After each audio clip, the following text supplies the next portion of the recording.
दोस्तों 13 जनवरी को हमारा कक्षा 12वीं का इतिहास हिस्ट्री विषय का प्री बोर्ड परीक्षा का पेपर होने वाला है। इसलिए दोस्तों इस वीडियो में हम अति महत्वपूर्ण प्रश्न उत्तर देखने वाले हैं। एक ही वीडियो में दोस्तों हम 2 अंकी वाले, 3 अंकी वाले, 4 अंकी वाले अति महत्वपूर्ण प्रश्न उत्तर कवर कर लेंगे। इसके साथ ही आपको पता है कि जो आपका इतिहास के पेपर में लास्ट क्वेश्चन रहेगा वो आपका मानचित्र कार्य वाला रहने वाला है, ओके, जिसमें आपको मानचित्र भरना पड़ता है। तो इस वीडियो में दोस्तों आपके 2 अंकी, 3 अंकी, 4 अंकी वाले अति महत्वपूर्ण प्रश्नोत्तर बताऊंगा ही। इसके साथ ही आपको क्या है मानचित्र भी आपका इंपॉर्टेंट कवर करा दूंगा। इसलिए दोस्तों वीडियो को ध्यान से अंत तक देखिएगा। और इस वीडियो में जितने मैं क्वेश्चन बताऊं ये आपकी प्री बोर्ड बस के लिए नहीं, आपकी जो मेन बोर्ड एग्जाम 26 है उसके लिए भी बहुत ज्यादा महत्वपूर्ण रहने वाले हैं। इसलिए सभी क्वेश्चन को आपको अच्छे से तैयार कर लेना है। चलिए देख लेते हैं। सबसे पहले दोस्तों हम देखेंगे 2 अंकी वाले अति महत्वपूर्ण प्रश्नोत्तर, फिर 3 अंकी, फिर 4 अंकी वाले देखेंगे। नंबर वाले प्रश्न पे सबसे पहले हम कवर करेंगे। पहला है हड़प्पा सभ्यता के 2 सबसे बड़े नगरों के नाम लिखिए। तो हड़प्पा और मोहनजोदड़ो क्या है, ये सबसे बड़े नगर हैं। फिर गृह पद्धति क्या है, ये सभी आपका लिखा हुआ कि ये कब कब बोर्ड एग्जाम में क्वेश्चन आ चुका है। जैसे गृह पद्धति क्या थी, ये एमपी बोर्ड एग्जाम 23 में क्वेश्चन आ चुका है। तो गृह पद्धति का प्रयोग हड़प्पा सभ्यता के नगर नियोजन में किया गया था। हड़प्पा सभ्यता के नगर नियोजन की महत्वपूर्ण विशेषता थी कि सुव्यवस्थित सड़कें व नालियां। नगरों में सड़कों और गलियों का निर्माण लगभग एक ग्रिड पद्धति में किया जाता था जो एक दूसरे के समकोण पर काटती थी। सड़कें पूर्व से पश्चिम और उत्तर से दक्षिण की ओर जाती थी। नगर के अनेक खंडों में व्यक्त था, यानी सड़कों की जो समकोण पर एक दूसरे को काटती थी, ये जो बनावट थी हम क्या ग्रिड पद्धति कहते थे। जैसे फ्यांस क्या था, फ्यांस घिसी हुई रेत एवं रंग और चिपचिपे पदार्थ के मिश्रण को पकाकर बनाया जाने वाला पदार्थ था। इस पदार्थ को बनाने की प्रक्रिया बहुत ज्यादा जटिल थी, कठिन थी, इसलिए फ्यांस से बने पदार्थ संभवतः कीमती माने जाते हैं और इन पात्रों को विलासिता की वस्तुओं के अंतर्गत रखा गया है। नेक्स्ट देख लेते हैं। नेक्स्ट हमारा क्वेश्चन है हड़प्पा सभ्यता के उन केंद्रों के नाम बताइए जो शिल्प उत्पाद के लिए जाने जाते हैं। तो आपका मोहनजोदड़ो, हड़प्पा, चहुंदड़ो, लोथल, बालाकोट, नागेश्वर, धौलावीरा, ये सब हैं शिल्प उत्पादन के केंद्र के रूप में जाने जाते हैं। कब्रों से मिली 4 वस्तुओं की आपको नाम बताने हैं जो हड़प्पा लोगों की कब्रों से मिले हैं। तो मृत भांड, ओके, शंखों के छल्ले, मन के आभूषण, ये सब मिले हुए हैं। बाकी आगे देख लेते हैं। नेक्स्ट आपको देखना है मोहनजोदड़ो सिंधु सभ्यता की 2 विशेषताओं का वर्णन कीजिए। तो देखिए वहाँ की गलियों की विशेषता, नगर जो निकास की प्रणाली थी वो सबसे बेहतरीन थी, भवन निर्माण की प्रक्रिया और विशाल स्नानागार हमें क्या है प्राप्त हुए मोहनजोदड़ो से। तो ये है मोहनजोदड़ो के विशेषता। ओके, यहाँ तो बहुत डिटेल से दिया है लेकिन आपको क्या 2 लाइन में शॉर्ट में आपको बता देना है। आगे नेक्स्ट आपको तय करना है ब्राह्मी लिपि को पढ़ने में सबसे पहले किसने सफलता प्राप्त की थी, किस विद्वान ने। तो ब्राह्मी लिपि को सबसे पहले 1838 में जेम्स प्रिसेप ने विद्वान ने पढ़ा था। ओके, तो एमपी बोर्ड एग्जाम 24 में क्वेश्चन आ चुका है। देखिए जो हम 2 अंकी में प्रश्न कवर कर रहे हैं तो हो सकता है यहाँ से वो 2 नंबर का क्वेश्चन ना पूछ के आपसे ऑब्जेक्ट में पूछ दिया जाए। ऑब्जेक्ट में सीधे आ सकता है ब्राह्मी लिपि को सबसे पहले किसने पढ़ा, तो जेम्स प्रिसेप ने पढ़ा। एक वाक्य में इस बार से भी आ सकता है या वस्तुनिष्ठ में आ सकता है। ओके, तो ये इस बात का आपको ध्यान रखना है। मौर्य साम्राज्य की कोई 4 प्रमुख ऐतिहासिक स्रोत की नाम लिखिए।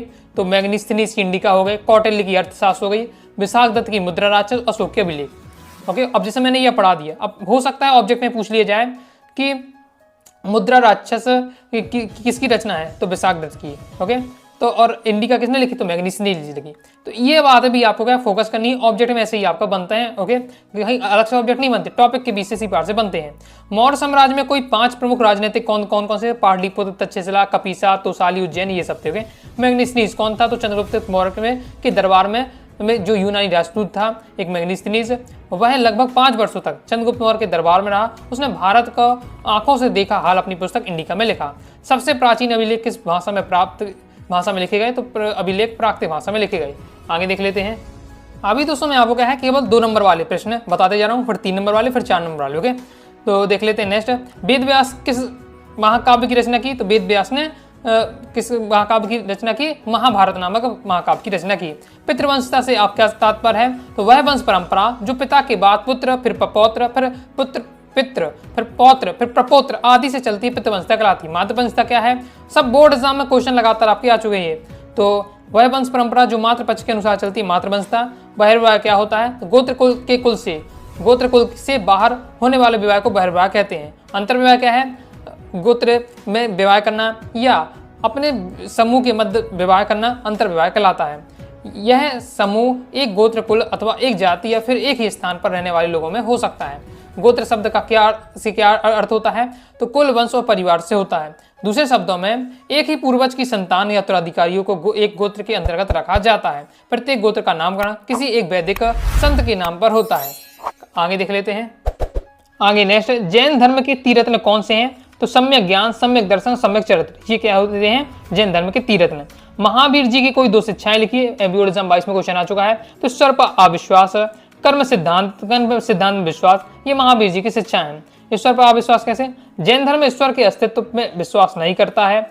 जैन धर्म के अनुसार संसार अनादि और अनंत है। जैन धर्म ईश्वर के स्थान पर तीर्थों में आस्था और विश्वास रखता है। कर्म सिद्धांत में विश्वास, जैन धर्म के अनुसार मनुष्य को उत्तम कर्म करने चाहिए क्योंकि उसे अपने कर्मों का फल क्या है? भोगना ही पड़ता है। जैन धर्म के पंचव्रत कौन कौन से हैं? तो अहिंसा, सत्य, अस्तेय, अपरिग्रह, ब्रह्मचर्य। अहिंसा यानी क्या है? कि किसी को मारना नहीं, ओके, अत्याचार न करना किसी पर, यह अहिंसा हो जाती है। सत्य होता है, सत्य बोलो। अस्तेय यानी होता है, अस्तेय यानी चोरी न करना, ओके। अब अपरिग्रह यानी होता है कि जिन वस्तुओं की हमें आवश्यकता है केवल उतनी ही अपने पास रखें, बाकी चीजों को त्याग देना चाहिए, ओके। और ब्रह्मचर्य। बौद्ध धर्म के 4 आर्य सत्य कौन से हैं? तो दुख समुदाय, दुख निरोध और दुख निरोध गामिनी, ये क्या है? 4 आर्य सत्य। कंफ्यूज हो जाते हैं, बिल्कुल परफेक्ट याद करिए। और ये भी पूछ लिया जाता है जो पंचव्रत किसके हैं? बौद्ध धर्म के, जैन धर्म के? भैया जैन धर्म के। ऐसे ऑब्जेक्ट बनते हैं। पंचव्रत में कौन कौन आते हैं? तो ये आपके रहते हैं। आर्य सत्य कौन है? तो ये आपके रहने वाले हैं। और तीरत्न कौन से हैं? और तीरत्न किसमें हैं? जैन धर्म है कि बौद्ध धर्म है? क्वेश्चन आता है तो विद्यार्थियों को, जो पेपर में जो क्वेश्चन आते हैं तो विद्यार्थियों को जैन धर्म और बौद्ध धर्म के टॉपिक में ही कंफ्यूज कर देते हैं। तीरत्न किससे संबंधित है? जैन धर्म की, बौद्ध धर्म से? तो जैन धर्म से, ओके। पंचव्रत किससे संबंधित है? जैन धर्म से। आर्य सत्य किससे संबंधित है? बौद्ध धर्म से। ऐसे आपके क्या है? ऑब्जेक्ट बनते हैं। तो महात्मा बुद्ध से संबंधित आपको 4 स्थान बताने, तो लुम्बिनी, कपिलवस्तु, बोधगया और सारनाथ। क्या संबंध है वो भी आपको शॉर्ट में एकदम तैयार करके रखना है। बिल्कुल परफेक्ट आपको मैं सॉल्यूशन दे रहा हूँ जैसे आपको एग्जाम में लिखना चाहिए। तो लुम्बिनी कौन है? जहाँ बुद्ध जी का जन्म हुआ। कपिलवस्तु कहाँ है? जहाँ महात्मा बुद्ध का पालन पोषण किया गया। बोधगया, जहाँ उन्हें कहा ज्ञान की प्राप्ति हुई, किन्हें? महात्मा बुद्ध को। सारनाथ, जहाँ उन्होंने प्रथम उपदेश दिया, वो है सारनाथ। फिर इसके बाद बौद्ध धर्म और जैन धर्म में समानता क्या है? ये दोनों का धर्म अहिंसा को महत्व देते हैं। दोनों धर्म वैदिक धर्म के विरोधी हैं। तो ये हो जाते हैं समानताएं। वैष्णववाद में किसकी पूजा की जाती है? तो भगवान विष्णु की पूजा की जाती है। आगे नेक्स्ट है, अमरावती का स्तूप कहाँ स्थित है? उसकी खोज का श्रेय किसे दिया जाता है? तो अमरावती का स्तूप आंध्र प्रदेश के गुंटूर जिले के अमरावती गांव में स्थित है। इस स्तूप की खोज का श्रेय अंग्रेज अधिकारी कार्ल मैकजी को दिया जाता है। आगे नेक्स्ट आपको तय करना, फ्रांसो वर्नियर कौन था? तो फ्रांसो वर्नियर एक 17वीं शताब्दी में भारत में आने वाला एक यूरोपीय यात्री था। फ्रांसो वर्नियर एक चिकित्सक, राजनीतिक, दार्शनिक, इतिहासकार था। वह 12 वर्षों तक भारत में रहा। ये अब जैसे अब ये मैंने समझा दिया आपको, 12 वर्षों तक भारत में रहा। तो ये आपका ऑब्जेक्ट में एक वाक्य में पूछा जा सकता है, फ्रांसो वर्नियर कितने वर्षों तक भारत में रहा। इस प्रकार से बन जाते हैं आपके ऑब्जेक्ट। हो गए। बाकी मैं अभी आपको ये इंपॉर्टेंट क्वेश्चन इस वीडियो में कंप्लीट कवर करा दूंगा आपके। इसके बाद फिर मैं आपको top 100+ important objective question answer बताने वाला हूं। तो फिर आपको भी दिक्कत नहीं होगी, हर प्रकार के ऑब्जेक्ट में आपको प्रैक्टिस करा दूंगा। ओके। इसके बाद आपको नेक्स्ट ये करना है, दुआर्ते बारबोसा कौन था? तो पुर्तगाली यात्री था। वर्नियर का शिविर नगरों से क्या अभिप्राय है? तो वर्नियर का शिविर नगरों से अभिप्राय ऐसे नगरों से था जिनका अस्तित्व राजकीय शिविरों पर निर्भर होता था। आगे देख ले। आगे नेक्स्ट क्वेश्चन, प्रसिद्ध जगन्नाथ मंदिर कहाँ स्थित है? वहाँ किसकी पूजा की जाती है? तो प्रसिद्ध जगन्नाथ मंदिर उड़ीसा राज्य के पुरी नामक नगर में स्थित है और वहाँ भगवान जगन्नाथ यानी विष्णु के स्वरूप श्री कृष्ण की पूजा की जाती है। सगुण निगौर भक्ति परंपरा क्या थी? ये आपको पढ़ लेना है। ओके। नैलिया दिव्य प्रबंधम के बारे में लिखिए, आपको तैयार कर लेना है। करकैल अम्मायर कौन थी? ओके। तो एक नैनार संत परंपरा से संबंधित भक्त थी। ये सेवकों को अपना आराध्य मानती थी। इन्होंने अपने चरम लक्ष्य को प्राप्त करने के लिए घोर तपस्या का मार्ग अपनाया। ओके। इसके बाद नेक्स्ट देख लेते हैं। नेक्स्ट आपको तय करना है, दक्षिण भारत में प्रारंभिक भक्ति आंदोलन का उदय कब हुआ और कहाँ से हुआ? तो हुआ तमिलनाडु में उदय हुआ था और इसके प्रवर्तक कौन थे? अल्लाह नैनार संत थे।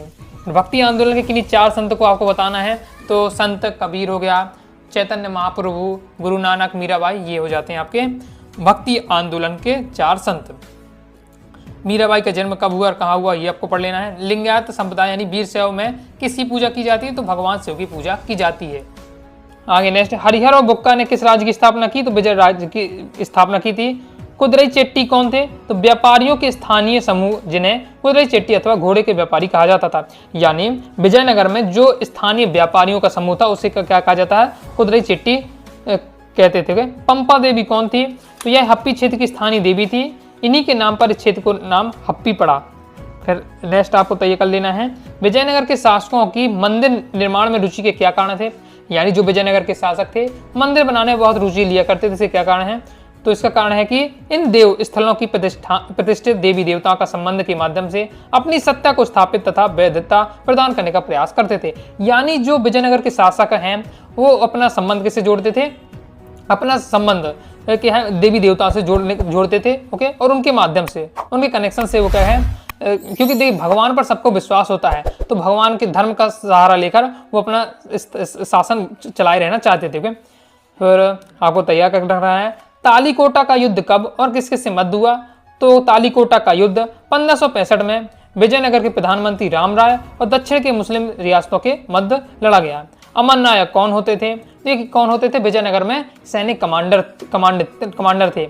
इन्हें शासन द्वारा प्रशासन के लिए राज्य क्षेत्र दिए जाते थे। ये लोग किसानों, शिल्पकारियों, व्यापारियों, भू राजस्व तथा अन्य कर वसूला करते थे। ये लोग विजयनगर शासकों का एक प्रभावी सैन्य शक्ति प्रदान करने में सहायता देते थे। यानी जो अमर नायक होते थे एक सैनिक टुकड़ी हुआ करती थी, सैनिक कमांड हुआ करते थे, लेकिन इन्हें ज़्यादा वेतन नहीं मिलता था। इन्हें एक तरीका बनाया गया कि भैया तुम अपना इतना एरिया ले लो, इसी एरिया में रहो और इसी एरिया में जितने भी गांव आते हैं उनसे कर वसूलो, टैक्स वसूलो, और जो पैसा मिले उसी से अपना क्या है वही तुम्हारी क्या सैलरी हो जाती है, उससे अपना घर चलाओ। के लेकिन जब भी हमें तुम्हें जरूरत पड़ेगी तुम्हारी, तो हमारे क्या हमारी सैनिक सहायता करनी पड़ेगी, इस आके रहते थे वे। फिर नेक्स्ट है, विजयनगर में मंदिर क्यों महत्वपूर्ण थे। तो ये अब है, धार्मिक, सामाजिक, सांस्कृतिक और आर्थिक केंद्रों के रूप में विकसित हुए मंदिर। शासकों की दृष्टि से मंदिर का निर्माण सत्ता, शक्ति और समृद्धि का प्रतीक माना जाता था। फिर नेक्स्ट देख लेते हैं, पाही कास्ट किसान कौन थे। तो खुद कास्ट और पाही किसान इंपॉर्टेंट रहता है। ओके, तो तैयार कर लेना, पाही किसान कौन थे। ये वे खेतिहर थे जो दूसरे के गांव से ठेके पर खेती कर आते थे और लोग अपनी मर्जी से ही पाही कास्ट बनते थे या और मजबूरन भी। यानी क्या होते थे कि अपने गांव को छोड़कर ये दूसरे गांव में जा रहे हैं, दूसरे गांव में जाकर दूसरे के खेत में ये काम करते थे, तो वो पाही कास्ट। ओके, और खुद कास्ट में क्या है, अपने ही खेत में अपने ही गांव में कर रहे हैं, तो खुद कास्ट सिंपल। ओके, जजमानी व्यवस्था को समझाइए। तो जजमानी व्यवस्था के बारे में दिया हुआ है, तैयार कर लीजिएगा, बोर्ड एग्जाम में आ चुका है। अकबर नामक ग्रंथ के रचनाकार अभी हम देख ही चुके हैं, कौन थे, अबुल फजल थे। कितने भागों में ये विभक्त है, तो 3 भागों में। इसके बाद जिन्स एक कामिल के अंतर्गत आने वाली किन्हीं 5 फसलों के नाम बताइए, इंपॉर्टेंट ऑब्जेक्ट में पूछा जा सकता है। तो गन्ना, कपास, तिलहन, दलहन, पोस्त, ये सब आपको किस बार की फसलें हैं, जिन्स एक कामिल के अंतर्गत आने वाली फसलें हैं। नेक्स्ट दोस्तों आपको तैयार करके रखना है, ये भी आपका इंपॉर्टेंट रह सकता है, ऑब्जेक्ट में पूछा जा सकता है। आईने अकबरी के अनुसार दिल्ली प्रांत में रबी और खरीफ की कुल कितनी किस्म की फसलें उगाई जाती थी। तो कुल मिलाकर 33 किस्मों की फसल उगाई जाती थी। आगे देख लेते हैं, मुगल काल में जमा और हासिल क्या थी। बोर्ड एग्जाम 23 में क्वेश्चन आ चुका है। तो मुगल भू राजस्व व्यवस्था के अंतर्गत राज्य द्वारा भू राजस्व की निर्धारित धनराशि अथवा रकम को जमा कहा जाता था, जबकि वास्तविक वसूली अर्थात वास्तव में वसूल की जाने वाली रकम को क्या है, हासिल के नाम से जाना जाता था। यानी सिंपल है कि पहले ये लोग फिक्स करते कि भैया हमें इतना धन वसूलना है, आप ओके इतना धन वसूलना है, तो उन्होंने फिक्स कर दिया कि इस गांव से हमें क्या है 100 रुपए लेने हैं, 100 रुपए हमें यहाँ से कलेक्ट करने हैं। लेकिन जब वास्तव में जाते थे तो किसी जिससे 10 रुपए मिले उसने 8 रुपए दिए, किसी से 20 रुपए मिले उसने 15 रुपए दिए, उसने अपना दिखा दिए कि भैया हमारी खेती ज़्यादा नहीं हुई है, ये सब दिक्कत हो गई इसलिए हमारी कम हुई है। तो इस प्रकार से बहाने बना देते कुछ किसान। ओके, या वास्तव में ये लोग क्या ज़्यादा ही कर लागू किया करते थे। तो 100 रुपए मान लीजिए फिक्स किया ना, तो 100 रुपए जो फिक्स किया वो जमा होगा, लेकिन उस गांव से उन्हें वास्तव में 70 रुपए मिले। ओके, तो वो उनकी क्या कहेगी, हासिल कराएगी इस टाइप से। खुद कास्ट किसान तो थे, कौन थे, खुद कास्ट किसान भूमि के स्वामी हुआ करते थे। खुद कास्ट किसान की भूमि और घर एक ही गाँव में होते थे। खुद कास्ट यानी खुद की गाँव भी वही है, वही भूमि भी है। जबकि पाही कास्ट में क्या हो, तो पाही कास्ट में वो अपने गांव को छोड़कर दूसरे गांव में जा रहे हैं और दूसरे गांव में जाने के बाद दूसरे के खेत में काम कर रहे हैं, तो पाही कास्ट। ओके, खुद कास्ट यानी खुद के मालिक। अमीर गुजार कौन थे, ये पढ़ के रखना है।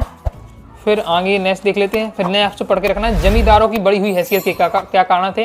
तो पहला कारण था कि उनकी जाति, जमींदार क्या बड़ी बड़ी जातियों के होते, तो जाति का उनको थोड़ा घमंड रहता था। दूसरा कारण यह है कि लोग राज्य को कुछ खास किस्म की सेवाएं खिदमत देते थे, यानी राजाओं को कुछ स्पेशल सुविधाएं भी देते थे, इसलिए 2 कारण के कारण इनकी हैसियत बड़ी हुई थी। ओके, फिर आगे नेक्स्ट, मुकद्दम या मंडल के क्या कार्य होते थे। तो ये 2 कार्य होते थे, तो इन्हें आपको तैयार कर लेना है। तो ये हमारा कंप्लीट हो जाता है। आगे नेक्स्ट, सूर्यास्त कानून क्या था, इंपॉर्टेंट रहने वाला, बोर्ड एग्जाम में आ चुका, ये तैयार करके रखिएगा। जोतदार कौन होते थे। औपनिवेशिक काल में, औपनिवेशिक काल शब्द लिखें यानी अंग्रेजों के समय में, धनी किसानों को क्या कहलाते, जोतदार कहते थे। जो किसानों में भी जो अमीर किसान होते उन्हें जोतदार बोला जाता था। ओके, राजा शब्द का अभिप्राय ये आपको पढ़ के रखना है। बुकानन कौन था, ये इंपॉर्टेंट है। तो फ्रांसीसी बुकानन ने क्या है, चिकित्सक था और भाई भारत आया था। ओके, ये उसने क्या है, और बंगाल में चिकित्सा सेवा भी कार्य किया है, तैयार कर रखिएगा। पहाड़िया कौन होते थे, तो राजमहल की पहाड़ियों के आसपास रहने वाले लोग पहाड़िया के नाम से जाने जाते थे। लॉर्ड कॉर्नवालिस ने बंगाल में भू राजस्व की किस पद्धति को प्रचलित किया, इस्तेमारी बंदोबस्त को प्रचलित किया। नेक्स्ट देख लेते हैं। नेक्स्ट दोस्तों आपको तैयार कर लेना है, बंबई दक्कन में अंग्रेजों द्वारा लागू की गई राजस्व प्रणाली कौन सी, तो रैयतवाड़ी व्यवस्था लागू की गई। फिर इसकी आगे देख लेते हैं। नेक्स्ट आपको तैयार करना है, दामे नेको क्या थे, दामे नेको क्या थे, संताल विद्रोह कब और किसके नेतृत्व में हुआ, ये आपको तैयार कर लीजिएगा। इसे शादी कुदाल और हल के किस का प्रतीक का प्रयोग किसके रूप में किया जाता था।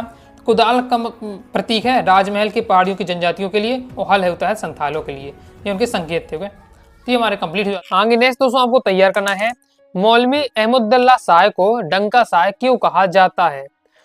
तो मौलवी अहमदुल्ला शाह को की 1857 ईस्वी के संघर्ष में अहम भूमिका रही है।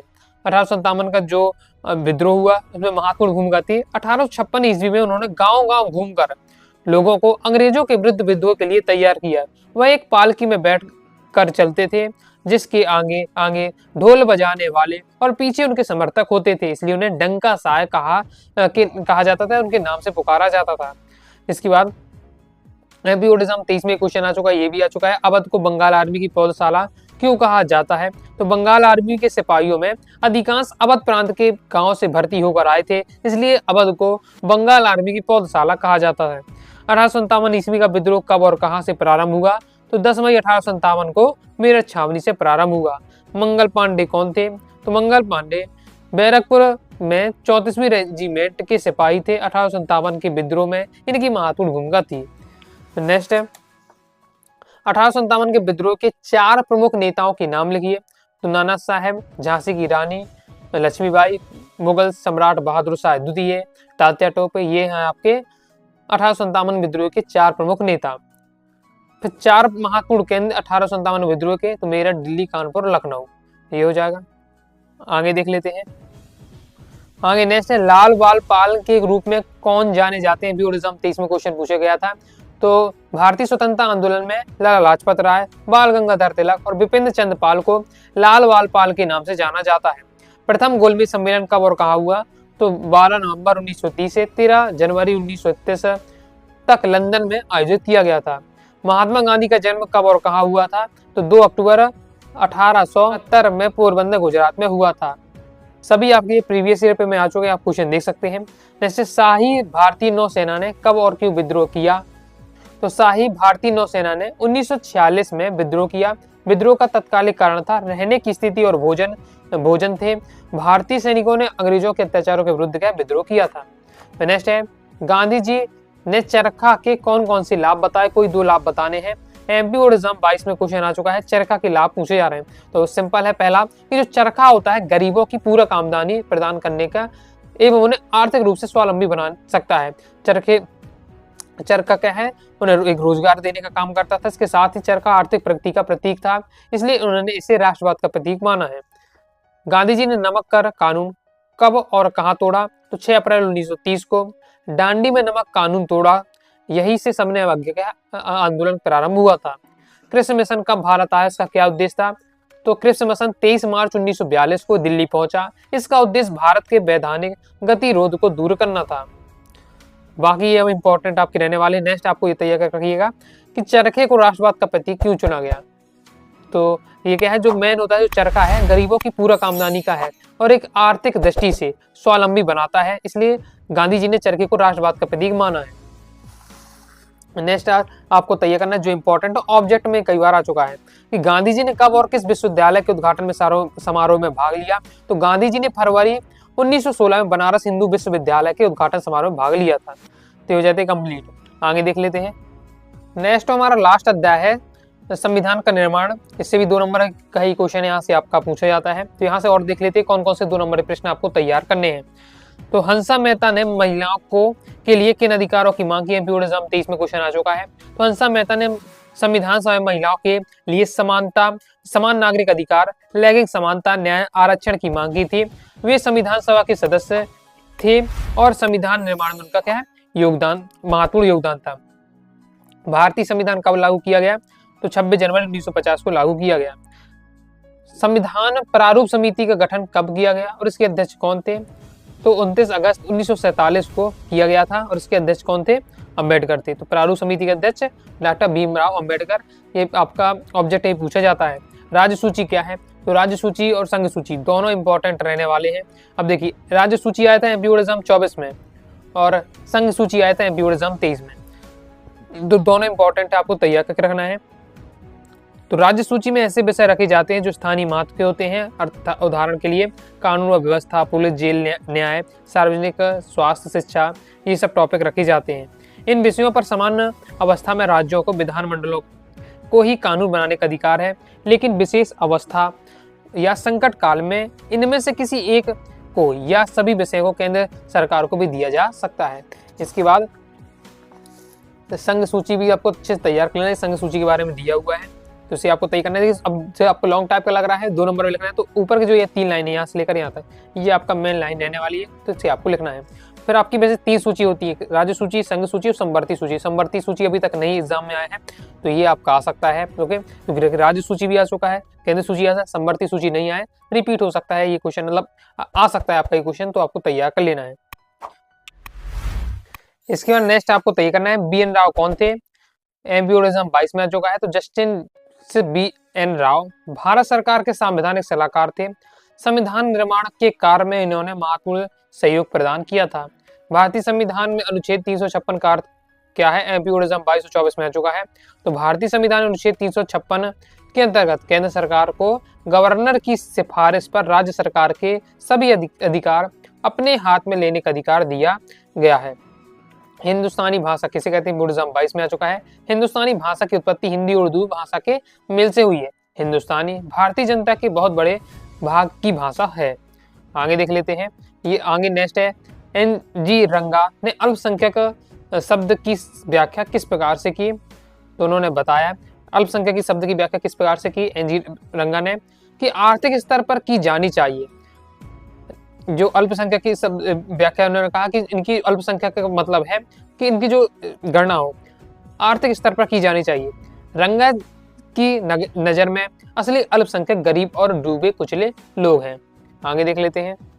नेक्स्ट आपको तय करना है संविधान सभा के 6 प्रमुख सदस्यों के नाम। फिर इसके बाद नेक्स्ट आपको तय करना है संविधान सभा में ऐतिहासिक उद्देश्य प्रस्ताव कब और किसके द्वारा प्रस्तुत किया गया। ऑब्जेक्ट में यहाँ से क्वेश्चन अक्सर बनता है। तो ऐतिहासिक उद्देश्य प्रस्ताव 13 दिसंबर 1946 को पंडित जवाहरलाल नेहरू द्वारा प्रस्तुत किया गया था। संविधान प्रारूप समिति का गठन कब किया गया था और इसके अध्यक्ष कौन थे? तो प्रारूप समिति का गठन 29 अगस्त 1947 को किया गया था। इसके अध्यक्ष डॉक्टर भीमराव अंबेडकर थे। इसके बाद नेक्स्ट दोस्तों आपको तैयार करके रखना है। आर बी दुलेकर ने हिंदी के पक्ष में क्या टिप्पणी की? ये इंपॉर्टेंट आपका रहने वाला है, तो इसे आपको तैयार करके रखना है। पहले तो ये आप तैयार रखिएगा कि जो हिंदी के पक्ष में जो मैं आर बी दुलेकर की टिप्पणी है बहुत ज़्यादा फेमस है, ओके, बहुत ज़्यादा प्रसिद्ध है, तो इसके आने के हाई चांस है, तो पढ़ के आपको रखना है। इसके बाद नेक्स्ट पृथक निर्वाचन का की मांग में गोविंद बल्लभ पंत ने क्या ऐलान किया? पृथक निर्वाचन के प्रस्ताव में सरदार पटेल का क्या तर्क दिया? लोकतंत्र की सफलता के लिए गोविंद बल्लभ पंत के क्या विचार दिया? ये इंपॉर्टेंट है, तीनों क्वेश्चन बहुत ज़्यादा, तो तीनों अच्छे से तैयार करिएगा। ये नीचे के 2 क्वेश्चन तो आपको एमपी बोर्ड एग्जाम 23 में भी आ चुके हैं, तो हमारे कंप्लीट हो जाते हैं। तो इस प्रकार दोस्तों हमने कंप्लीट कर लिए 2 अंक वाले अति महत्वपूर्ण प्रश्नोत्तर आपके अध्याय 1 से लेकर अध्याय 12 तक। जिन जिन अध्याय से 2 नंबर वाले प्रश्न बन सकते थे सभी अध्यायों को मैंने आपको कहा 2 नंबर वाले प्रश्न बता दिए। अच्छे से तैयार कर लीजिएगा। ये प्री बोर्ड बस के नहीं लिए आपकी मेन आपकी बोर्ड एग्जाम के लिए भी इंपॉर्टेंट रहने वाले। अब दोस्तों हम देखने वाले हैं 3 अंक वाले अति महत्वपूर्ण प्रश्नोत्तर। तो लाइक और शेयर ठोक दीजिए, महाकाल का दबा के लाइक और शेयर ठोक लीजिए। पूरा साल मेहनत करता हूँ आपके लिए बेटा, ऐसा नहीं चलेगा, ऐसा नहीं चलेगा। 3 अंकी वाले महत्वपूर्ण से कवर करना स्टार्ट करते हैं। हड़प्पा सभ्यता के किन्हीं 2 महत्वपूर्ण नगरों को संक्षिप्त में लिखिए। कोई भी 2 आपको स्थान बता देना, उनको थोड़ा आपको डिटेल से बताना है। तो हड़प्पा के बारे में दिया, हड़प्पा के बारे में फिर उसमें लिखा हुआ है कि एक महत्वपूर्ण स्थल है, ओके, और वर्तमान नगर में पाकिस्तान के पंजाब के माउंट गिरी जिले में स्थित है। प्रकार से दिया हुआ है। हड़प्पा के बारे में बता दिया है, मोहनजोदड़ो है भी महत्वपूर्ण स्थल है तो उसके बारे में बता दिया गया है। कंप्लीट हो जाता है। नगर योजना पर प्रकाश डालिए हड़प्पा सभ्यता की, तो ये नगर योजना के बारे में बताया जा रहा है। बाकी अगर आपने क्या चैप्टर को समझा है अच्छे से तो फिर अपने लैंग्वेज में भी आप लिख सकते हैं। बाकी हड़प्पा सभ्यता की नगर योजना पर प्रकाश डालिए, नगर योजना को पूरा दिया हुआ है, ईजी लैंग्वेज में आप तैयार कर सकते हैं। ओके, नेक्स्ट देख लेते हैं। नेक्स्ट आपको तैयार करना है हड़प्पा सभ्यता के विनाश के कारणों का वर्णन कीजिए। अब ये ऐसे क्वेश्चन है कि आपके 3 नंबर में भी आ सकते हो, 4 नंबर में पूछे जा सकते हैं। तो हड़प्पा सभ्यता का जब विनाश हो गया तो फिर क्या कारण है। ओके, तो अब अलग अलग जो इतिहासकार होते हैं अपने अनुसार बताते हैं। कुछ कहते हैं, कुछ इतिहासकार कि बाहरी आक्रमण हुए, यानी इतनी अच्छी पूरी सभ्यता यहाँ बसी हुई थी, लेकिन बाहरी जो आक्रमण हुआ अचानक से तो उन्होंने क्या है सब ध्वस्त कर दिया, तो ये हो जाता कारण जिससे हड़प्पा सब विनाश हो गया। दूसरा जलवायु परिवर्तन। ओके, जलवायु में अचानक से परिवर्तन हुआ। ओके, धीरे धीरे क्या है जैसे यहाँ वर्षा कम हुई, रेगिस्तान बनने लगा, नगर उजड़ने लगे, ये सब कारण बताए जाते हैं जलवायु परिवर्तन। नेक्स्ट है बाढ़, कि बहुत ज़्यादा क्या है बाढ़ आ गई है, उससे क्या विनाश हो गया। फिर कुछ इतिहास कर रहे थे भूकंप आ गया तो सब कुछ क्या दब गया और सब खत्म हो गया इस प्रकार से। तो ये सब अपने अपने कारण बताते हैं, बाकी तो आपने पढ़ लिया होगा, समझ गए होंगे। एक बार पढ़ जैसे लीजिएगा तो फिर अपनी लैंग्वेज में भी आप लिख सकते हैं। आगे देख लेते हैं। नेक्स्ट है हड़प्पा सभ्यता के अंतर्गत कला के विकास का वर्णन कीजिए। कला का विकास किस प्रकार से हुआ, तो स्थापत्य कला, मूर्ति कला, चित्रकला, संगीत एवं नृत्य कला, धातु कला, ये सब कलाएं हैं। ओके, सबके बारे में यहाँ 2-2, 3-3 लाइन दिया हुआ है। ओके, तो ये है हड़प्पा सभ्यता के अंतर्गत कला का विकास, तो इसे आपको तैयार कर लीजिएगा। नेक्स्ट दोस्तों आपको तैयार करना है क्या आप इस तथ्य से सहमत है कि हड़प्पा सभ्यता के शहरों की जल निकासी प्रणाली नगर योजना की ओर संकेत करती। इसका अपने उत्तर के कारण शायद आपको बताना है। अब एमपी बोर्ड एग्जाम 24 में क्वेश्चन आ चुका है। अब ये क्वेश्चन दोस्तों आपसे जैसे है 3 नंबर में आ सकता है और 4 नंबर में भी आ सकता है, तो आपको तैयार करना है हड़प्पा सभ्यता की जल निकासी जो पूरी प्रणाली है उसके बारे में आपको बताना है कि ये हमारी क्या है जो हड़प्पा सभ्यता के शहरों की जल निकासी प्रणाली नगर योजना की जो तरीका है उसकी ओर क्या है संकेत करती है, तो आपको क्या है समझाना है। तो पॉइंट वाइज पॉइंट इस बात को यहाँ समझाया जा रहा है। और नेक्स्ट और लास्ट आपको तय करना है हड़प्पा सभ्यता की नगर योजना व्यवस्था पर 3 बिंदु आपको बताना है। नगर योजना व्यवस्था को पॉइंट वाइज पॉइंट समझाना है। तो सड़कें, सफाई का प्रबंध, भवन निर्माण, सार्वजनिक स्नानागार, अन्नागार और भोजनालय, कुओं का प्रबंध, इन पॉइंटों के माध्यम से नगर योजना को समझाया जा रहा है। तो यानी बस इतना बस पढ़ लीजिए, अगर नगर योजना से संबंधित आता तो ये आपको क्या बता देना है। कंप्लीट हो जाता है। इसके बाद नेक्स्ट आपको तय करना है अभिलेख साक्ष्यों की सीमाओं का वर्णन कीजिए। अभिलेख साक्ष्यों की सीमाओं का वर्णन देख लेते हैं। तो ये आपका दिया है अभिलेख साक्ष्यों की सीमाओं का वर्णन। एमपी बोर्ड एग्जाम 23 में क्वेश्चन पूछा जा चुका है, स्क्रीनशॉट ले लीजिए इसका। और इसके बाद आपका ये रहने वाला है। और नेक्स्ट है हमारा क्वेश्चन, और लगातार बोर्ड एग्जाम में 2023 में आ चुका है, 24 में आ चुका है। सिक्के एक प्रमुख ऐतिहासिक स्रोत है, इसका विवरण कीजिए। या प्राचीन भारतीय इतिहास को जानने में सिक्कों का क्या महत्व है और क्या इससे वैज्ञानिक प्रगति के बारे में कुछ जानकारी मिलती है। यानी हमें अगर इतिहास को जानना है तो सिक्कों का भी महत्वपूर्ण रोल है, तो क्या रोल रहने वाला, क्या महत्व रहने वाला वो आपको बताना है। पॉइंट वाइज पॉइंट दिया, वो बिल्कुल सिंपल है। पहले आर्थिक दशा का ज्ञान करने में ज्ञान प्राप्त होता है। कैसे, अगर हमें किसी स्थान से हमें चांदी के सिक्के मिलते हैं तो समझ तांबे के सिक्के मिलते हैं तो थोड़े की यहाँ जो अर्थव्यवस्था थी थोड़ी कमजोर थी, चांदी के सिक्के मिलते थोड़ी ठीक ठाक थी, सोने के सिक्के मिलते थे यानी अर्थव्यवस्था बहुत अच्छी थी। ऐसे हम समझ सकते हैं। तीर्थ क्रम का भी हमें निर्धारण होता है क्योंकि सिक्के पे क्या है तिथि अंकित होती थी, तो हमें पता चल जाता है ये किस समय के सिक्के हैं, किसके राजाओं में चलते, किस राजा के शासन में चलते थे। साम्राज्य की हमें सीमाओं का निर्धारण भी होता है। इसके साथ ही धार्मिक दशा का भी हमें क्या ज्ञान प्राप्त होता है। धार्मिक दशा किस प्रकार से, क्योंकि जो सिक्के होते थे उसमें देवी देवताओं के क्या चित्र अंकित हुआ करते थे और कला का भी विकास होता है। क्यों, क्योंकि जो सिक्के होते थे उसमें डिजाइनिंग वगैरह बनी रहती थी, उससे हमें कला के बारे में पता चल जाता है। तो ये हमें क्या है सिक्कों से ऐतिहासिक स्रोत के रूप में हम इन्हें यूज कर सकते हैं। नेक्स्ट आपको तय करना है महाजनपदों की अभिलक्षणों का वर्णन कीजिए। अभिलक्षण का या विशेषता का एक ही बात रहने वाली, तो महाजनपदों की विशेषताएं लिखिए। एमपी बोर्ड एग्जाम 23 में भी क्वेश्चन आ चुका है, तो ये आपका दिया हुआ है, तो इसे आपको तैयार कर लेना है। नेक्स्ट है मौर्य साम्राज्य भारतीय इतिहास को एक प्रमुख काल के रूप में क्यों माना जाता है। तो इसे ही बताया जा रहा है कि मौर्य साम्राज्य को भारतीय इतिहास का एक प्रमुख काल है, तो किस प्रकार से वो आपका दिया हुआ है।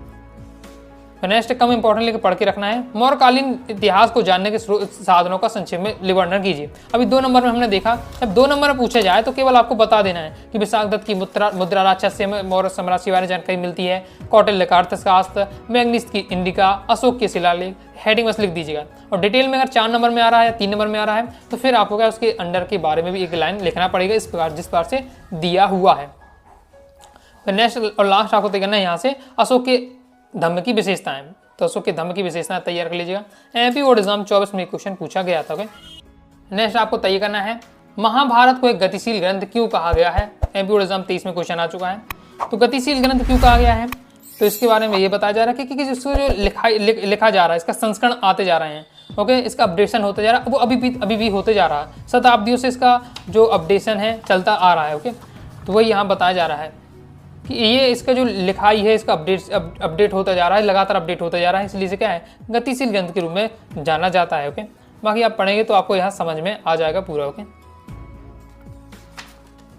फिर नेक्स्ट ये टॉपिक पढ़ लेना, अभी तक आया नहीं एग्जाम में लेकिन इंपॉर्टेंट है। धर्मशास्त्रों के अनुसार विवाह के प्रकार। देखिए धर्मशास्त्रों के अनुसार विवाह के 8 प्रकार होते हैं, 4 अच्छे होते हैं, 4 बुरे होते हैं। इसकी ट्रिक भी है BDPA का RP, मैंने पढ़ाते समय आपको बताया था BDPA का RP।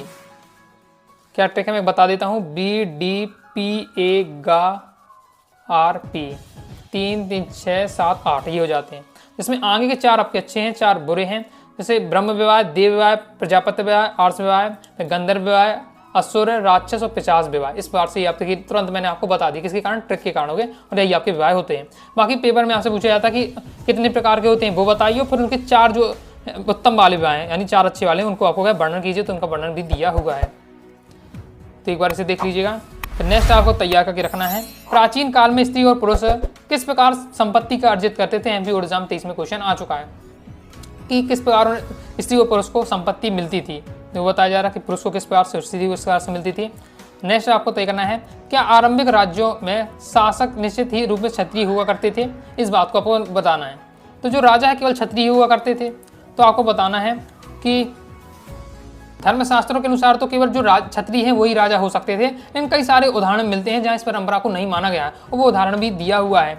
जैसे हम बात करते हैं सातवाहन कुल में जो सबसे शक्तिशाली शासक था गौतमी पुत्र सतकर्णी। हुए तो गौतमी पुत्र सतकर्णी एक प्रकार का एक ब्राह्मण कहा जाता था, ब्राह्मण था, लेकिन फिर भी वो राजा बना। तो इस प्रकार से आपको उदाहरण देकर समझाना है। आगे देख लेते हैं। नेक्स्ट हमारा जैन धर्म की प्रमुख शिक्षाएं बताइए। वो अभी तक बोर्ड एग्जाम में नहीं है, इंपॉर्टेंट है। यहाँ तो मैंने कई सारी शिक्षाएं दे दी हैं, 3 बस पढ़ के रखना, 3 हेडिंग याद कर लिए। अनिश्वरवादी, नाम में ही सब राज चुना है। अनिश्वरवादी यानी पर जैन धर्म में ईश्वर पर विश्वास नहीं करता था। ओके, जो 24 तीर्थकार हैं उन पर विश्वास करते हैं। वेदों में अविश्वास यानी वेदों पर विश्वास नहीं करते हैं। यज्ञ बलि मोक्ष के साधन नहीं मानते हैं। आत्मवादी यानी आत्मा विश्वास करते, आत्मा के अस्तित्व पर विश्वास करते हैं। अहिंसा को महत्व देते हैं। कर्म के सिद्धांत पर विश्वास करते हैं और पंच महाव्रत पर विश्वास करते हैं। तो ये आपके रहने वाले हैं। कोई भी आप देखिए 3 पढ़ लीजिएगा, जो भी आपको सिंपल लगे, 3 से 4 आपको तैयार करके रखना है। ओके, तो ये जैन धर्म के लिए शिक्षाएं कहा जाए तो वही रहने वाला है, सिद्धांत कहा जाए तो भी आपका यही रहने वाला है। क्लियर है? आगे देख लेते हैं। जैन धर्म के पंच महाव्रत, अभी 2 नंबर मैंने आपको पंचव्रत बता भी दिए थे, अहिंसा, अस्तेय, सत्य, ब्रह्मचर्य, अपरिग्रह। 2 नंबर में आता तो केवल आपको नाम बता देने हैं, जैसा मैंने आपको 2 नंबर में भी बताया था। लेकिन 3 नंबर में आता है तो फिर आपको एक लाइन डिटेल से बता देना, उसका मतलब बता देना। सत्य का मतलब, ब्रह्मचर्य का मतलब, अपरिग्रह का मतलब चोरी न करना। ओके, अस्तेय का मतलब होता है चोरी न करना। अपरिग्रह का मतलब कि जो आवश्यक वस्तुएं हैं केवल उन्हीं को रखना, अनावश्यक वस्तुओं को क्या त्यागना। ओके, इस प्रकार से। फिर महात्मा बुद्ध से जीवन से जुड़े 4 स्थान, ये भी अभी मैंने आपको 2 नंबर बताया था, लुम्बिनी, बोधगया, सारनाथ, कुशीनगर। अब 3 नंबर में थोड़ा आपको क्या डिटेल से यहाँ बताना पड़ेगा। लुम्बिनी में जन्म हुआ, बोधगया में इन्हें क्या हुए, सच्चे ज्ञान की प्राप्ति हुई। सारनाथ में क्या हुआ, प्रथम उपदेश दिया था। तो शॉर्ट में याद करिए, जैसे मैं बता रहा हूँ आपको। लुम्बिनी में जन्म हुआ, बोधगया में सत्य ज्ञान की प्राप्ति हुई, सारनाथ में प्रथम उपदेश हुआ, कुशीनगर में क्या हुआ, तो कुशीनगर में महापरिनिर्वाण हुआ। क्लियर है? फिर बौद्ध धर्म के 4 अरसत्य, तो ये होता है 2, ये सभी में आपको 2 नंबर में बताया है। और 3 नंबर में क्या हो रहा है, बस उनको एक लाइन में डिटेल से आपको लिखना पड़ेगा। 3 नंबर में आता है। ओके, फिर बौद्ध धर्म के पतन के कारण लिखिए कि बौद्ध धर्म का पतन हो गया, तो किसके क्या रीजन है। बौद्ध धर्म में अंधविश्वास का समावेश हो गया था, बौद्ध धर्म का विभाजन होने लगा था। ओके, जैसे जब तक महात्मा बुद्ध थे तो सब सही चल रहा था। महात्मा बुद्ध की महापरिनिर्वाण यानी मृत्यु के बाद ये जो बौद्ध धर्म है विभाजित होने लगा, अनेक शाखाएं इसी बनने लगी। ओके, जो उसके लीडर है वो अपनी अपनी शाखाएं बनाने लगे इस प्रकार से। फिर नेक्स्ट बौद्ध धर्म संघों में क्या हो गया, भ्रष्टाचार का समावेश हो गया, राजकीय सहयोग की भी समाप्ति हो गई। जो भी धर्म होता है, ओके, संस्था होती किससे चलती, पैसों से चलती है। पैसे कौन देता था, बौद्ध धर्म या जैन धर्म में जो संस्थाएं होती थी, राजा सहायता प्राप्त करते थे, लेकिन धीरे धीरे राजाओं ने भी अपना सहयोग समाप्त कर दिया। फिर नेक्स्ट वैष्णववाद का वर्णन कीजिए। एमपी बोर्ड एग्जाम 23 में आ चुका है। वैष्णववाद क्या है, तो ये आपको पढ़ के रखना है। आगे नेक्स्ट है इंपॉर्टेंट हुआ 22 की बोर्ड एग्जाम में, 24 की बोर्ड एग्जाम में आ चुका है, एमपी बोर्ड एग्जाम 26 में भी आ जाए तो पढ़ के रखिए। बोर्ड एग्जाम की आपकी तैयारी हो रही पूरी। ओके, तो 3 महत्वपूर्ण बौद्ध स्तूप का वर्णन दीजिए। कोई भी 3 महत्वपूर्ण बौद्ध स्तूप बताओ, उनका वर्णन भी करो। पहले सांची का स्तूप, जिसे हम जानते हैं हमारे क्या मध्य प्रदेश के रायसेन जिले में स्थित है। वो रायसेन जिले से मुख्यालय 26 किलोमीटर दूरी पर स्थित है और आपको बता देना है उसके बारे में। ये दिया वो ज़्यादा नहीं, 2 लाइनें बता जा रहा है। तो भरूच का स्तूप बता दिया गया है, तो क्या है भरूच का स्तूप मध्य प्रदेश के सतना जिले में स्थित है। फिर अमरावती का स्तूप बता दिया है, तो ये आपका दिया हुआ आंध्र प्रदेश के गुंटूर जिले में स्थित है। तो सिंपल है, सांची स्तूप, भरूच का स्तूप, अमरावती का स्तूप। नेक्स्ट सांची के स्तूप के संरक्षण में भोपाल की बेगमों की आपको क्या बेगमों की चर्चा करने की। भोपाल की बेगमों ने किस प्रकार से सांची स्तूप का संरक्षण किया, वो आपका दिया हुआ है। अमरावती का स्तूप क्यों नष्ट हो गया, हो गए, तो ये इंपॉर्टेंट आपको बहुत ज़्यादा इंपॉर्टेंट रहने वाला है ये। तो इससे भी आपको तैयार पूरी कहानी की लैंग्वेज दी है, एक बार पढ़ बस लीजिएगा, मैं आपको दिखा रहा हूँ। पढ़ते ही अगर आपने पहले भी चैप्टर 1-2 बार भी पढ़ा है, एक भी बार भी, तो ये क्वेश्चन जो मेरे दिए हुए हैं सब आपको बहुत आसानी से समझ में आ जाएंगे। कहानी को एक भी बार आपने अगर चैप्टर पढ़ा है और समझा है तो ये सब जो सॉल्यूशन दिए बहुत ज़्यादा आपको आसान लगेंगे। कंप्लीट हो जाता है। नेक्स्ट है किताब उल हिंद का संक्षिप्त लेख लिखिए। तो ये आपको देखिएगा किताब उल हिंद है जो है अल्बिनी की ये किताब, इसके बारे में अब इसमें बताना है कि इसमें क्या बताया जा रहा है। संक्षिप्त लेख करना इसके बारे में आपको बताना है, पढ़ लीजिएगा तो उसमें पता चल जाएगा इस किताब में क्या क्या बारे में बताया जा रहा है। तो ओके, फिर नेक्स्ट है सती प्रथा का कौन से तत्व को बर्नियर का ध्यान अपनी ओर खींचा। तो इसे आपको तैयार कर लीजिएगा, बोर्ड एग्जाम में आ चुका है ये सभी क्वेश्चन। नेक्स्ट है इब्न तूता ने अपने वृत्तांत में नारियल और पान का वर्णन किस प्रकार से दिया। नारियल और पान के वर्णन किस प्रकार से किया, तो वो आपका दिया हुआ है। नारियल को कैसे बताया, पान को किस प्रकार से बनाया, बहुत ज़्यादा सिंपल है, पढ़िए एक बार बस पढ़ बस लीजिए तो आप स्वयं देखेंगे कि हाँ आपसे समझ में आ रहा है कि क्या बताया। इब्न तूता क्या बताया, यानी नारियल के बारे में इसने कहाँ से तुलना की, पान के क्या बताया इसके बारे में, तो आपको बताना है। कंप्लीट हो जाता है। नेक्स्ट दोस्तों आपको विजयनगर की साम्राज्य की अमन नायक प्रणाली को समझाइए, आपको तैयार करना है। विजयनगर साम्राज्य की अमन नायक प्रणाली क्या है, वो आपको पूरा दिया है। अभी हमने 2 नंबर में अमन नायक को जाने थे कौन है, लेकिन इस अमन नायक प्रणाली के पूरे यहाँ डिटेल से पूरा दिया हुआ है, जो भी मैंने 2 नंबर के क्वेश्चन में भी समझाया भी था आपको, बस वही बात यहाँ दी हुई है। पढ़िए एक बार, फटाक समझ में आ जाएगा। इतिहास में कहानी के रूप में रहती है, उस कहानी के बारे में जान ले कि उससे क्या संबंध है, अपनी लैंग्वेज में आप यहाँ लिख सकते हैं। फिर एक प्रशासक के रूप में कृष्णदेव राय का मूल्यांकन कीजिए। कई सारे राजा हुए विजयनगर में, लेकिन कृष्णदेव राय का अलग ही दबदबा था, अलग ही उनका क्या प्रसिद्धि थी, तो क्या रीजन है, उन्होंने ऐसा क्या कार्य किए, वो आपको यहाँ बताना है। तो ये पढ़िएगा एक बार, सॉल्यूशन सब दिया हुआ है। कम समय है और मैं आपको सब तैयारी करा रहा हूँ, इसलिए मैं आपको क्या क्वेश्चन बता दे रहा हूँ, कौन पढ़ना है, सॉल्यूशन बता दे रहा हूँ। अब पढ़ बस आपको लेना है, और यहाँ ज़्यादा समझाने की बात भी नहीं है। जैसे फिजिक्स केमिस्ट्री होता तो मैं वहाँ समझाने का प्रयास करता हूँ। इतिहास कहानी के रूप में आप पढ़ेंगे तो समझ में चीज़ें आ जाएंगी। ओके, फिर नेक्स्ट यहाँ आपको तय करना है विजयनगर की जल संरचना प्रणाली। एमपी बोर्ड एग्जाम 23 में भी क्वेश्चन आ चुका है कि जल संरचना यानी विजयनगर में जो पानी की सुविधा कैसे आती थी। ओके, तो वो आपको दिया हुआ है, और कहाँ से इन्हें पानी प्राप्त होता था। तुंगभद्रा नदी मैंने क्या एक प्रातः कुंड बना लिया था और उसके माध्यम से क्या पानी आया करता था, पूरा दिया हुआ है। इसे आपको तैयार करना है। इसका नेक्स्ट आपको तय करना है महानवी डिम्बा का सांस्कृतिक महत्व लिखिए। एमपी बोर्ड एग्जाम में आ चुका है, तो यानी महानवी डिम्बा के बारे में आपको तैयार कर लेना है। और इतना ज़्यादा जितना मैंने दिया जरूर नहीं, 3 नंबर इतना सारा नहीं लिखना है। मैंने क्यों दिया है इतना सारा, क्योंकि इतना आपको पूरे पढ़ेंगे तो आपको चीज़ें समझ में आ जाए, इसलिए मैंने डिटेल से पूरी चीज़ों को समझाया जा रहा है। अब पूरा आप पढ़ लेंगे, अपनी लैंग्वेज में समझ लेंगे, फिर अपने हिसाब से आप क्या है 3-4-5 लाइन में आराम से कॉपी बोर्ड अपनी फाइनल कॉपी में लिख पाएंगे। ओके, यानी एग्जाम की कॉपी में लिख पाएंगे। ये हो जाता है कंप्लीट। ओके, इसके बाद नेक्स्ट आपको तय करना है विजयनगर स्थित विरूपाक्ष मंदिर की विशेषताएं। ये हो जाता हमारा कंप्लीट, और कमल महल के विषय में भी एक बार आपको पढ़ लेना है। तो ये हमारा कंप्लीट हो जाता है। आगे दोस्तों 3 नंबर में आपको तैयार करना है सहायक संधि व्यवस्था के अंतर्गत अवध के नवाब पर कौन सी शर्तें लगाई गई। एमपी बोर्ड एग्जाम 23 में आ चुका है। तो अवध के नवाब हैं, उन्होंने क्या है सहायक संधि को स्वीकार कर लिया। अब अंग्रेजों की क्या है, जो भी नवाब अंग्रेजों की सहायक संधि की व्यवस्था को क्या है स्वीकार कर लेता है, तो उसे शर्तें माननी पड़ती हैं। तो कौन कौन सी शर्तें हैं, और ये इन्हीं के लिए नहीं, वो सभी के लिए लगभग शर्तें रहती थी कि नवाब अपनी सेना को भंग कर देगा, नवाब अवध रियासत में अंग्रेजों की सैनिक टुकड़ियों को तैनाती की इजाजत देगा, नवाब अवध के दरबार में मौजूद ब्रिटिश रेजिडेंट की सलाह के अनुसार ही शासन चलाएगा। ये रहती हैं सहायक संधि की मुख्य शर्तें। आगे देख लेते हैं। नेक्स्ट बहुत ज्यादा इंपॉर्टेंट है, सहायक संधि क्या थी, इस संधि में शामिल देशी राज्य कैसे इतने शक्तिहीन हो गए, यानी सहायक संधि बारे पूछा जा रहा है। और जो भी राज्य सहायक संधि को स्वीकार करता है वो धीरे धीरे क्या शक्तिहीन हो जाता है। ओके, पूरी शक्ति किसके हाथ में चली जाती है? अंग्रेजों के हाथ में चली जाती थी।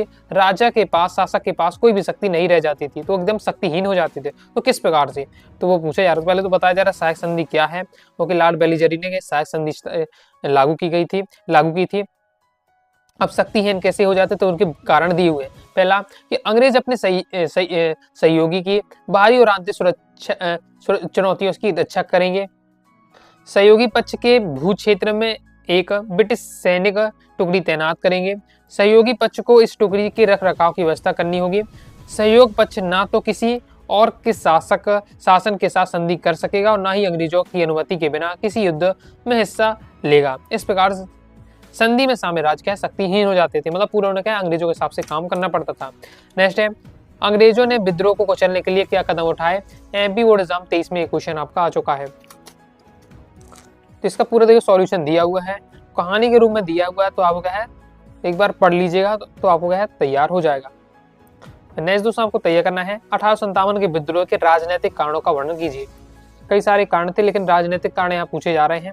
तो राजनीतिक कारण में विक्रम से दिए हुए पॉइंट वाइज पॉइंट। पहला है अंग्रेजों की साम्राज्यवादी नीति, गोद निषेध प्रथा, फिर कुशासन के आधार पर राज्य अपहरण, पेंशन और पदों की समाप्ति, बहादुर शाह के साथ अंग्रेजों का अपमानजनक व्यवहार, ये सभी क्या राजनीतिक कारण हैं। इसके बाद भारतीय उच्च वर्ग के साथ अन्याय। इसके बाद नेक्स्ट हमारा क्वेश्चन है 1857 के विद्रोह के असफलता के कारण की विवेचना कीजिए। अभी तो एग्जाम में पूछा नहीं गया है लेकिन इंपॉर्टेंट है बहुत ज्यादा कि 1857 जो विद्रोह हुआ ये असफल हो गया। क्या क्या कारण थे? पहला, निश्चित तिथि से पूर्व संघर्ष का सूत्रपात। जो तारीख फिक्स की गई थी उससे पहले ही क्या है ये स्टार्ट हो गया था। जो हमारा 1857 विद्रोह था उसकी तारीख फिक्स की गई थी 31 मई 1857, लेकिन 10 मई को ही आंदोलन स्टार्ट हो गया था। विद्रोही सैनिकों के पास सैन्य सामग्री का क्या अभाव था, कुशल नेतृत्व का अभाव, अंग्रेजों के नियंत्रण में सफल डाक संचार का मतलब है अंग्रेजों को एक अंग्रेज को अगर दूसरे अंग्रेज के पास कहीं संदेश देना तो तुरंत अपने डाक के माध्यम से दे देता था, लेकिन डाक संचार के माध्यम से तुरंत ही सूचना पहुंचा देता।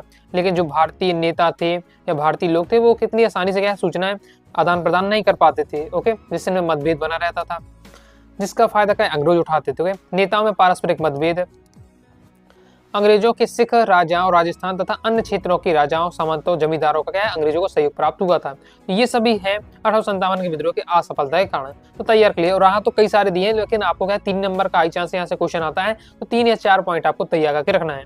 तो इस प्रकार से दोस्तों हमने कंप्लीट कर लिए 3 अंकी वाले अति महत्वपूर्ण प्रश्नोत्तर। जितने क्वेश्चन बताए तैयार कर लीजिएगा। अब दोस्तों हम देखने वाले हैं 4 अंकी वाले अति महत्वपूर्ण प्रश्नोत्तर। बाकी दोस्तों अगर आप क्या है प्रॉपर तैयारी करना चाहते हैं, पीडीएफ मटेरियल प्राप्त करना चाहते हैं, नोट्स प्राप्त करना चाहते हैं, model paper, previous year paper, okay, final exam की मेरे साथ तैयारी करना चाहते हैं, बोर्ड एग्जाम की मेरे साथ तैयारी करना चाहते हैं, तो प्ले स्टोर से अनुराग सारी क्लासेस का ऐप डाउनलोड कर लीजिएगा और वहां से आपको 12th हिस्ट्री ब्रह्मास्त्र बैच ज्वाइन कर लेना, 12th आर्ट बैच ज्वाइन कर लीजिएगा, 12th ब्रह्मास्त्र आर्ट बैच ज्वाइन कर लीजिएगा। ऑल सब्जेक्ट की दोस्तों आपको तैयारी हो जाएगी, जिसमें हमारा हर सब्जेक्ट रहने वाले हैं आपके आर्ट के। बाकी अगर इतिहास सब्जेक्ट की तैयारी करें तो इतिहास का अलग से भी कोर्स आप ले सकते हैं, ओके, जिसमें आपको पूरा पीडीएफ मटेरियल दिया जाएगा। अब 4 नंबर वाले कुछ क्वेश्चन है तो उन्हें देख लेते हैं। बाकी दोस्तों अभी जो मैंने 3 नंबर वाले इतने सारे क्वेश्चन बताए उनमें से बहुत सारे क्वेश्चन 4 नंबर में पूछ लिए जाते हैं, ओके, तो ऐसा नहीं कि जो मैंने 3 नंबर बताया वो 4 नंबर भी बनकर आपके आ सकते हैं, ओके। तो देख लेते हैं इसमें कौन कौन से आपको लॉन्ग में लेकिन फिर भी जो कुछ सिलेक्टेड है उनकी हम बात कर लेते हैं। कर्नाटक की वीर शैव परंपरा का वर्णन कीजिए। कर्नाटक की वीर शैव परंपरा, अब देखिए वीर शैव परंपरा कहा जाए लिंगायत के संबंधित क्वेश्चन है, एक ही बात यहाँ आपकी रहने वाली है, तो ये आपका दिया हुआ है वीर शैव परंपरा के बारे में, तैयार कर लीजिएगा। लॉन्ग के हिसाब से पूरा सॉल्यूशन आपको यहाँ दिया जा रहा है,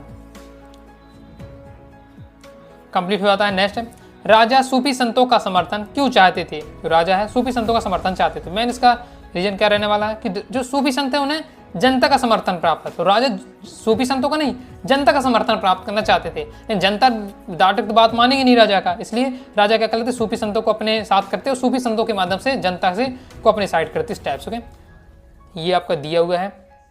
नेक्स्ट आपको भक्ति आंदोलन की विशेषताएं का वर्णन कीजिए, ये इंपॉर्टेंट आपका रहने वाला है। तो भक्ति आंदोलन की विशेषताएं क्या क्या रही वो आपको देख लेना है। Heading wise point wise point दिया हुआ है, हेडिंग वाइज हेजिंग। आडम्बरों की उपेक्षा और सच्ची भक्ति पर बल दिया गया था, एक ईश्वरवाद पर आस्था थी, ईश्वर के प्रति अपार प्रेम और बल पर दिया गया महत्व, जाति प्रथा का यहाँ विरोध किया गया, हिंदू मुस्लिम की एकता पर बल दिया गया। ये सब आपकी दी हुई है भक्ति आंदोलन की विशेषताएं। फिर नेक्स्ट आपको तय करना है, एमपी बोर्ड एग्जाम 22 और 24 में क्वेश्चन आ चुका है। मध्यकालीन भक्ति परंपरा के कोई 4 प्रमुख संतों के उपदेशों का वर्णन कीजिए। तो 4 संतों के आपको उपदेशों का वर्णन करना है। रामानुजाचार्य हो गया, कबीर हो गया, चैतन्य महाप्रभु, गुरु नानक, ये सभी आपके भक्तिकालीन भक्ति परंपरा के 4 संत हैं, उनके बारे में दिया जा रहा है। इसके बाद मीराबाई के लिए तैयार कर लीजिएगा, एमपी बोर्ड एग्जाम 22 में आ चुका है। मीराबाई को भक्ति परंपरा की सुप्रसिद्ध काव्यवती क्यों कहा गया है, स्पष्ट कीजिए। यानी इस क्वेश्चन में आपको मीराबाई के बारे में बताना है। ओके, मीराबाई की बताना किस प्रकार से उन्होंने कहा भक्ति में लीन रही है, पूरा आपका दिया हुआ है। पूरी मीराबाई की कहानी दी हुई है, पढ़ते ही आपको ये भी समझ में आ जाएगा। तो ये हमारा कंप्लीट हो जाता है। आगे दोस्तों आपका नेक्स्ट अध्याय 11 महात्मा गांधी और राष्ट्रीय आंदोलन वाला जो चैप्टर है, यहाँ से 4 नंबर का क्वेश्चन आना फिक्स रहता है। ओके, और ज्यादा क्वेश्चन नहीं, 4-5 क्वेश्चन है जो आपको तैयार कर लेना है, तो 4 नंबर फिक्स हो जाएंगे आपका प्री बोर्ड में और मेन आपकी बोर्ड एग्जाम के लिए। तो तैयार कौन कौन से क्वेश्चन करना है देख लेते हैं। किसान महात्मा गांधी को किस तरह से देखते थे, यानी किसानों की दृष्टि में जो महात्मा गांधी किस प्रकार से थे। ओके, तो किसान की दृष्टि में क्या है, महात्मा गांधी को, किसान मतलब महात्मा गांधी को अपना मसीहा, लोकोपकारी, चमत्कारी, शक्ति संपन्न महापुरुष मानते थे। किसानों का यह मानना था कि ईश्वर ने उनको किसानों के कष्ट को दूर करने के लिए क्या है, पृथ्वी पर भेजा है। वे किसान विरोधी सरकार की नीतियों का विरोध करते थे। गांधी जी ने चंपारण बिहार में किसानों की समस्या को लेकर संघर्ष किया। नील बगानों के मालिक किसानों को क्रूर शोषण किया करते थे। गांधी जी ने इस अन्याय के विरुद्ध संघर्ष किया और सफलता प्राप्त की। तो ये सब दिया हुआ है, जिसके कारण क्या है, किसान गांधी जी को मसीहा, लोकोपकारी मानते थे। और ये सब पॉइंट आगे दिए हुए हैं, जो बहुत ज्यादा सिंपल आपका दिया हुआ है। यहाँ जो भी ये सॉल्यूशन तैयार किया बहुत ज्यादा सिंपल है, अगर आप पढ़ते हैं अच्छे से तो आपको समझ में आ जाएगा। पढ़ लीजिएगा शांति से, ओके, समझ लीजिएगा, फिर अपनी लैंग्वेज में आप यहाँ सॉल्यूशन देख सकते हैं। नेक्स्ट है, गांधी जी की नमक यात्रा क्यों उल्लेखनीय है थी, एमपी बोर्ड एग्जाम 23 में क्वेश्चन आ चुका है। गांधी उल्लेखनीय का मतलब है कि गांधी जी नमक यात्रा उन्होंने की, वो देश बस में नहीं फेमस हुई, मतलब देश में तो पूरे फेमस हुई है, इसके साथ ही विदेशों तक के अखबारों में गांधी जी की नमक यात्रा के बारे में जाना गया। ओके, लोगों ने जाना, मतलब बहुत ज्यादा प्रसिद्ध हुई। तो इससे क्या कारण थे वो पूछा जा रहा है। तो पॉइंट वाइज पॉइंट यहाँ दिया हुआ है। नमक यात्रा के चलते महात्मा गांधी दुनिया की नजर में आए। इस यात्रा को यूरोपियन और अमेरिका की प्रेस तक व्यापक कवरेज मिला। पॉइंट वाइज पॉइंट आप दिया हुआ है। नमक यात्रा के कारण ही अंग्रेजों को यह एहसास हुआ कि अब उनका शासन बहुत दिन तक नहीं टिक सकेगा, उन्हें भारतीयों को उनकी सत्ता का हिस्सा देना ही पड़ेगा। और नमक यात्रा, दांडी यात्रा के साथ ही समन्वय आंदोलन का शुरू हुआ था। पॉइंट वाइज पॉइंट दिए, तैयार कर लीजिएगा। नेक्स्ट आपको तैयार करना है, किस प्रकार गांधी जी एक जन नेता बन गए, एमपी बोर्ड एग्जाम 23 में क्वेश्चन आ चुका है। यह क्वेश्चन इस बार से आ सकता है कि महात्मा गांधी ने राष्ट्रीय आंदोलन के स्वरूप को किस तरीके से बदल डाला। तो ये भी दिया हुआ है आपका, अब पूरा थ्योरी में दिया हुआ है, अच्छे से एक बार आपको क्या है तैयार कर लीजिएगा। अगर आप क्या है बैच ज्वाइन किए होंगे तो कंप्लीट आपके पास पीडीएफ मटेरियल होगा, तो वहाँ से आप क्या है एक बार आसानी से पढ़ सकते हैं। पीडीएफ रहेगा तो फिर आपका क्या वीडियो में थोड़ा टाइम ज़्यादा लग जाता है, पीडीएफ रहेगा आसानी से अपने हिसाब से आप पढ़कर तैयार कर लीजिएगा। तो बैच को जरूर ज्वाइन करके रखिएगा, 8 ब्रह्मास्त्र बैच ज्वाइन कर लीजिएगा, ऑल सब्जेक्ट की आपकी तैयारी हो जाएगी। नेक्स्ट है, महात्मा गांधी की भारतीय स्वतंत्रता आंदोलन में भूमिका का वर्णन कीजिए। एमपी बोर्ड एग्जाम 22 में आ चुका है, 24 में क्वेश्चन आ चुका है, तो इसे भी आपको अच्छे से तैयार करना है। ये कंप्लीट आपका दिया हुआ है, महात्मा गांधी की भारतीय स्वतंत्रता आंदोलन में भूमिका। उनके बहुत ज्यादा मतलब ये आपका पूरा शॉर्ट में दिया है गांधी जी के बारे में, एकदम शॉर्ट में। उनके जन्म से लेकर पूरा बताया गया कि पहले उनका जन्म कहाँ हुआ, उनके बारे में दिया हुआ है। फिर वो क्या है दक्षिण अफ्रीका चले गए थे, इसके बाद तैयारी करने के लिए 20 वर्षों तक रहे, फिर वहां से लौट कर आए, फिर कब लौट कर आए भारत में 1914 में। सॉल्यूशन दिया सबसे बेस्ट तरीके से दिया हुआ, एकदम कहानी के रूप में दिया हुआ है। लौट कर आए, फिर उन्होंने देखा यहाँ देश की स्थिति और पूरा है उनके आंदोलन दिए हुए हैं, बिल्कुल शॉर्ट में दिया, कंप्लीट दिया हुआ है। आगे देख लेते हैं। आगे नेक्स्ट ये करना है, भारत छोड़ो आंदोलन के महत्व को स्पष्ट कीजिए। ये इंपॉर्टेंट क्वेश्चन रहने वाला है। भारत छोड़ो आंदोलन के महत्व के बारे में दिया हुआ है। इसका नेक्स्ट ये करना है, मार्च ब्रिटिश भारत के सर्वाधिक घृणित कानून के विरुद्ध एक मुख्य जन आंदोलन था, व्याख्या कीजिए। दांडी मार्च था जो भारत के सर्वाधिक घृणित कानून था, एक बहुत ज्यादा सबसे बेकार कानून था, ओके, जो नमक कानून था, उसके लिए क्या है एक जन आंदोलन था। इसके बारे में आपको बताना है। एमपी बोर्ड एग्जाम 22 में क्वेश्चन आ चुका है, तो ये आपका दिया हुआ है, इसका कंप्लीट सॉल्यूशन तो तैयारी से कर लेना है। और नेक्स्ट और लास्ट आपको तय करना है सविनय अवज्ञा आंदोलन के कारण। सविनय अवज्ञा आंदोलन हुआ, इसके क्या क्या कारण थे, ये पॉइंट वाइज पॉइंट आपका दिया हुआ 4 पॉइंट में बताया जा रहा है। तो इस प्रकार दोस्तों हमारे क्या है 4 अंक वाले अति महत्वपूर्ण प्रश्नोत्तर भी कवर हो जाते हैं। इस वीडियो में हमने क्या है 2 अंक वाले, 3 अंक वाले, 4 अंक वाले अति महत्वपूर्ण प्रश्नोत्तर कवर कर लिए हैं। अब दोस्तों हम क्या है मानचित्र कार्य देख लेते हैं। तो 4 अंक वाले महत्वपूर्ण प्रश्न दोस्तों हमारे कंप्लीट हो जाते हैं। ओके, तो कुछ क्वेश्चन थे जो अध्याय 1 के जो आपके क्वेश्चन लास्ट वाले थे, हड़प्पा की जो जल निकासी प्रणाली है, तो कुछ ये ऐसे क्वेश्चन जो 4 नंबर में भी आ जाते हैं, तो मैंने आपको 3 नंबर में कवर करा दिए। अब केवल दोस्तों आपके रह जाते मानचित्र। आपको पता है इतिहास के पेपर का जो 4 नंबर में सबसे लास्ट क्वेश्चन आएगा वो मानचित्र संबंधित रहने वाला है।